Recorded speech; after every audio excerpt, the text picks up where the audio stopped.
Баршаңызға сәлем, каналыма қош келдіңіздер. Бүгін өте дәмді пирогтардың бірі тарт татен пирогын әзірлейтін боламыз. Алдымен ыдысымызға ұн, қант, тұз және майды салып біріктіріп аламыз. Қолмен біріктіріп алсаңыздар да болады.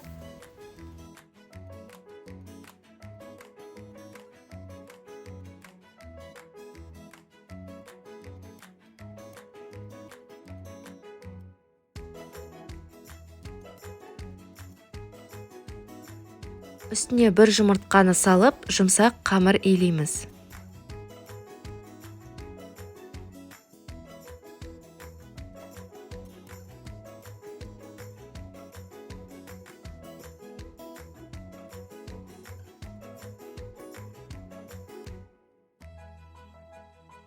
Осындай жұмсақ қамыр шығады. Енді 30-40 минутқа холодильникке тындыруға қоя тұрамыз. Оған дейін начинкасын дайындайтын боламыз. Грушаның сыртын ашып, бөліктерге бөліп аламыз.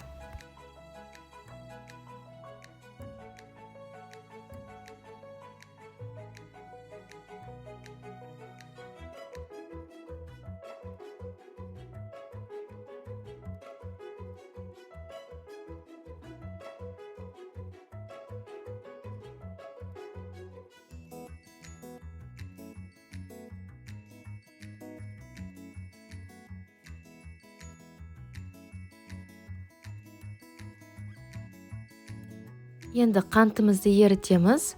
Оттың астын орташадан сәл жоғары көтеріп, қантымызды осылай видеода көрсетілгендей сеуіп шығамыз. Және еріген бөліктеріне жайлап қантты сеуіп отырамыз. Лопаткамен, қасықпен араластырудың қажеті жоқ.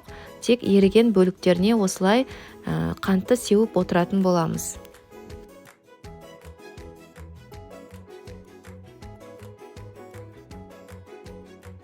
Қантымызды толықтай сеуіп болғаннан кейін табамызды алып, осылай кішкене қозғап отырамыз. Қатты қозғап жібермейміз, өйткені қант бізде кристалл күйге түсіп кетуі мүмкін. Толықтай ерігеннен кейін барып қана үстіне сары майды салып, араластырамыз және туралған грушаларымызды үстіне тізіп шығамыз.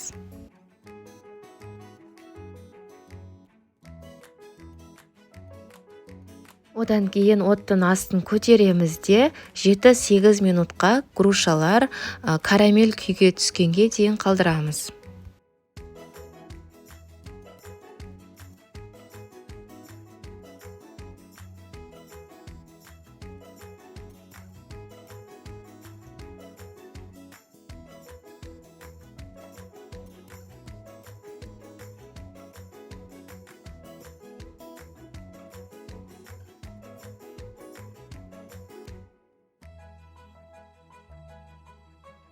Қамырымызды жаямыз және үстіне осылай салып, 190 градуста қызып тұрған пеште шамамен 25-30 минуттай пісіріп аламыз.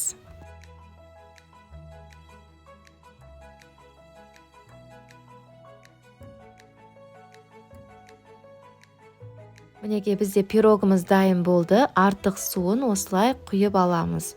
Және ыдысымызға салып, бетіне әсемдік ретінде орех немесе шоколадты турап салсаңыздар, ерекше дәм беріп тұрады.